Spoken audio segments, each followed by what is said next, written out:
Ukraine में युद्ध के बीच चुनाव पर भी खबर सामने आ रही है। चुनाव पर यहां घमासान है। ज़ेलेंस्की का चुनाव कराने से इनकार, ये बड़ी खबर। युद्धकाल में चुनाव हुए तो यूक्रेन बर्बाद, ये ज़ेलेंस्की का कहना है। चुनाव से यूक्रेन के टुकड़े टुकड़े हो जाएंगे।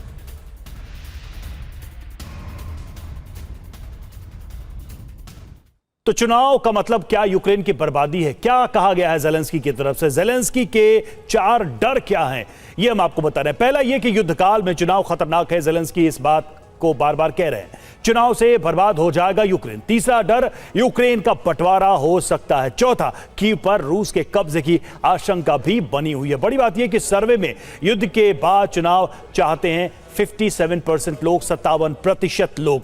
संदेश क्या है? पहले युद्ध खत्म फिर चुनाव। तो सीधी सी बात है कि ज़ेलेंस्की इससे बचना चाहते हैं और ये इनके बयानों में भी दिखाई दे रहा है।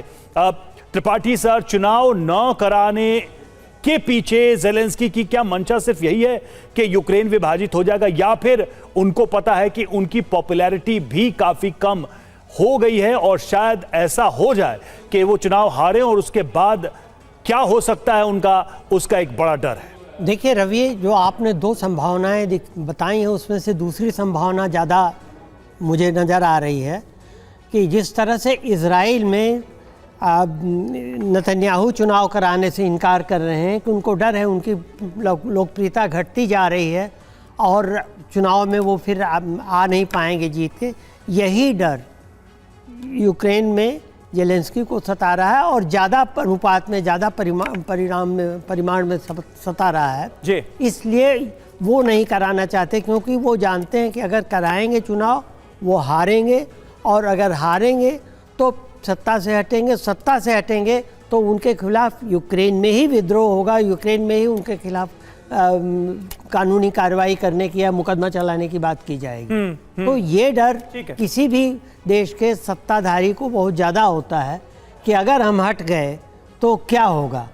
वही एक शेर है फिराक गोरखपुरी का, कभी कभी सोचा भी है बजमे कोहना के खुदा बंदों, अगर तुम्हारा हस्र क्या होगा अगर ये आलम कभी बदला। तो वही डर हर राजनेता की तरह इनको भी। सही बात है। मनीष झा हमारे साथ मौजूद है। मनीष, अब ये बताइए कि धमकियां तो बहुत दी जा रही हैं, रूस की तरफ से भी अब कह दिया गया है कि 3 दिन के अंदर अंदर ब्रिटेन में प्रलय आ जाएगी। फ्रांस के बारे में हमने अभी थोड़ी देर पहले डिस्कस किया ही।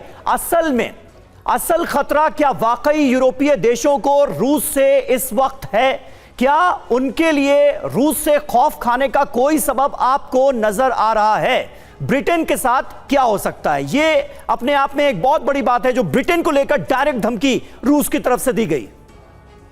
देखिए, दिलचस्प बात यह है कि अगर आप रूस से पूछेंगे या रूस में मौजूद लोगों से पूछेंगे कि उनका दुश्मन नंबर 1 कौन है, तो वो अमेरिका नहीं कहते हैं बल्कि वो ब्रिटेन कहते हैं। रूस और ब्रिटेन के बीच में अदावत सैकड़ों साल से चल रही है और इस जंग के दरमियान भी पहले ही दिन से रूस कहता आया है कि यूक्रेन के पीछे ब्रिटेन बहुत एक्टिव है। बल्कि चाहे क्रीमिया ब्रिज पर अटैक का मसला हो या क्रेमलिन पर ड्रोन से हमले की बात हो, इन सब मामलों में ब्रिटेन को सीधे सीधे दोषी ठहराया गया है। और अब आज की तारीख में जो आप देखते हैं कि मॉस्को समेत रूस के अंदरूनी इलाके में जो अटैक बढ़ रहे हैं, इन सब के पीछे रूस मानता है कि ब्रिटेन की भारी मदद है। इसीलिए आप देख रहे हैं कि इस तरह की बयानबाजी ब्रिटेन के खिलाफ हो रही है। लेकिन क्या ब्रिटेन पर रूस अभी हमला करेगा?